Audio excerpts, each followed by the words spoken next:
जय श्री राम दोस्तों, क्या हाल चाल, कैसे हो? भूल गए मुझे? लाइक कमेंट नहीं कर रहे हो ना यार। देखो अभी शुरुआत है, बहुत ज़रूरी है लाइक कमेंट की मेरे को, साथ में सब्सक्राइबर्स की, जो कि है नहीं मेरे पास। तो अपने मित्र हो, अपने दोस्त हो, अपने भाई हो, प्लीज़ मुझे वीडियो दिखाओ और अच्छा लगे सब्सक्राइब कराओ भाई। देखो मैं नॉलेज बांटने आया हूँ, कुछ मांगने नहीं आया हूँ आपसे। मांग केवल यही रहा हूँ, थोड़ा सा सपोर्ट, थोड़ा सा साथ, थोड़ा सा सहयोग, ताकि हमारा चैनल अच्छा हो, बेहतर हो और हम जो बातें करने आए हैं वो बातें सबको पता चलें, ताकि जब आप कोई चीज़ करने जा रहे हो तो आपको नुकसान ना होना पड़े, नुकसान ना खाना पड़े। ये मैं अवेयरनेस फैलाने के लिए, लोगों को जागरूक करने के लिए, सब अच्छे के लिए कर रहा हूँ यार। थोड़ा सा सपोर्ट बनता है ना। तो चालू करते हैं अपन अपनी कहानी को, आगे बढ़ाते हैं जो रुक गई थी कल। हाँ यार, एक पॉइंट छूट गया था, वो पॉइंट बताना था मेरे को। पॉइंट कौन सा था बताओ, जो हमारा छूट गया था? आयरर इंटरल रेट ऑफ, ठीक है, जो कल क्यूज़ में भी था, किसी ने जवाब नहीं दिया। बहुत बुरा लगा मेरे को, बहुत हर्ट हुआ मैं। चलो कोई बात नहीं, जाने दो। अब अपन आते हैं आगे। तो आईपी में जो सेकंड पार्ट था हमारा, यार रुक जाओ, पहले क्यूज़ कर लेते हैं फिर आगे बढ़ेंगे। तो आज का क्यूज़ ऐसा है, पहला क्वेश्चन है जिसमें आपको बताना है कटनी में पहली डीलरशिप किस कंपनी की थी और किस सन में थी और किस डीलर की थी। ठीक, मतलब एक सवाल है, ठीक, डीलर कौन था, किस सन में ओपन हुई थी और किस कंपनी की थी डीलरशिप। ठीक, तो ये एक सवाल हो गया। दूसरा सवाल है, यार दूसरा सवाल क्या था यार? दूसरा सवाल, हाँ याद आ गया, वारंटी। हर डीलर आपको देना चाहता है वारंटी लीजिए, वारंटी लीजिए, warranty, warranty, warranty, warranty, warranty. तो भैया जो वारंटी है व्हीकल की, वो कितने साल की मैक्सिमम रहती है? क्या आप उसको बीच में रिन्यू कर सकते हैं? हाँ कर सकते हैं। तो भैया इसके साथ साथ ये पूछना ज़रूरी है कि कितने पार्ट्स मिलेंगे, उसमें इंक्लूड होंगे कि नहीं होंगे, और वारंटी कार्ड लेना ज़रूरी है। तो आप अगर वारंटी परचेस कर रहे हैं, अगर कोई डीलर आपको वारंटी दे रहा है कि भैया इतने साल की वारंटी एक्सटेंड हो जाएगी, तो याद रखें वारंटी का प्रूफ ज़रूर उनसे लें, ज़रूर उनसे मांगे। बिना प्रूफ लिए आपकी वारंटी नहीं कहलाएगी, तो प्रूफ ले लें, ठीक है। तो प्रूफ लेना ज़रूरी है वारंटी का। अब अपन आते हैं अपने मेन पॉइंट पे, जिस पॉइंट की हम कल बात छोड़ दिए थे, आगे बढ़ाने उसको। बात ये है कि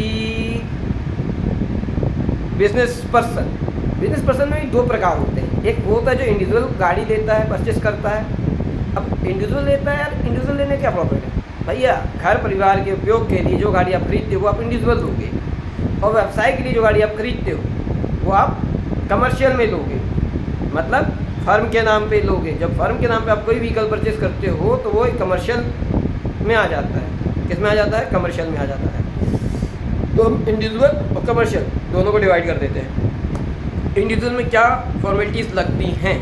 बेसिक जो मैं आपको बहुत पहले बता चुका हूँ वो वही लगना है, मतलब पैन कार्ड, आधार कार्ड, स्टेटमेंट, ठीक। इसके आगे क्या लगेगा? हाँ यार उसके आगे तो पता ही नहीं, चलो बता देते हैं। तो भैया 3 साल का ITR लगेगा, इनकम टैक्स रिटर्न 3 ईयर। अब 3 ईयर क्यों लगता है ये भी जान लो। क्या होता है, आप रेगुलर ITR फेल हैं कि नहीं है वो कैसे पता चलेगा? क्योंकि कई लोग एक साथ 2 साल के भरा सकते हैं, इसीलिए 3 साल का कोई भी एक साथ नहीं भरवा सकता है ITR, इसीलिए 3rd ईयर का ITR एक्सटर्नल लगता है।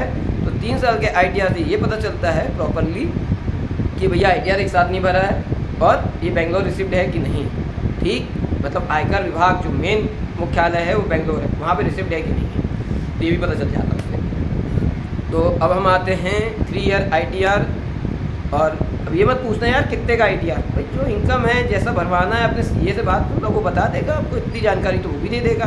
मुनीम, CA जो भी है ना, वकील, तो वो भी बता देंगे आपको नॉर्मली कि कितने का ITR भरना चाहिए, कितने का आपको नहीं भरना चाहिए, क्या करना चाहिए ताकि आप आगे दिक्कत में ना आएँ, ठीक।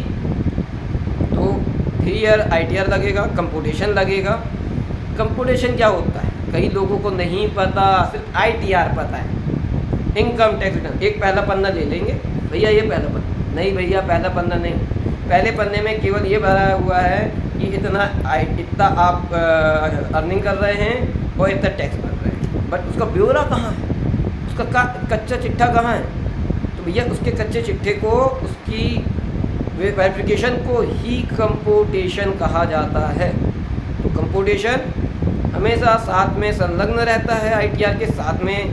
जब आप अपने CA या अपने मुनीम या वकील से लेंगे ITR, भैया ITR भर दिया, ITR भेज दो, तो वो आपको कंप्यूटेशन साथ में भेजेगा। अगर वो नहीं भेज रहा है तो उससे मांग लो, उसको चेक करो, उसको देखो भैया कितना टैक्स लगा, क्यों लगा, कितना मेरे को मूल्य ह्रास मिल रहा है, क्या मिल रहा है क्या नहीं मिल रहा, उसमें सब दिया रहेगा।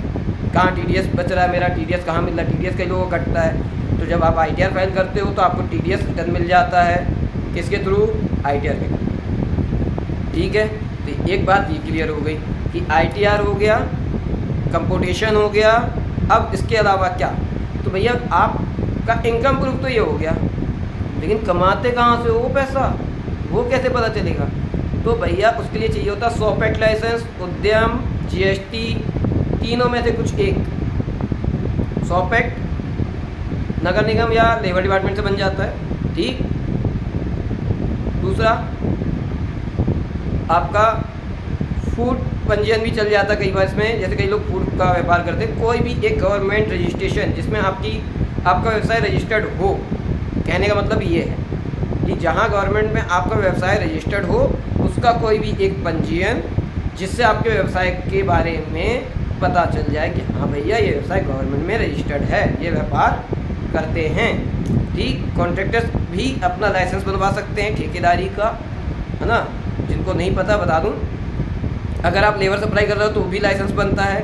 अगर आप मतलब हर एक व्यवसाय का एक पंजीयन होता है, वो आप गवर्नमेंट में जाके या गवर्नमेंट के पोर्टल्स में जाके चेक कर सकते हैं और बनवा सकते हैं। आप सेल्फ भी बनवा सकते हैं, ऑनलाइन वालों के पास जाके भी बनवा सकते हैं। अगर नहीं समझ में आ रहा है तो मुझे DM कर सकते हैं, मेरे डिस्क्रिप्शन में तो मेरा इंस्टा दिया हुआ है, फेसबुक दिया हुआ है, तो करो ना भाई, क्यों नहीं करते हो बताओ? इतनी मेहनत करके कर रहा हूँ, करो, इंस्टा में DM करो, मुझे कोई दिक्कत नहीं भाई। मैं आपको जवाब दूंगा, हर चीज़ का जवाब दूंगा, प्रॉपर दूंगा, हर क्वेश्चन के आंसर का जवाब दूंगा, ठीक। हाँ, अच्छे क्वेश्चन का, ठीक। हाँ, तो वो आप कर सकते हैं। इसके बाद आप क्या कर सकते हैं, इसके बाद आप ये भी कर सकते हैं कि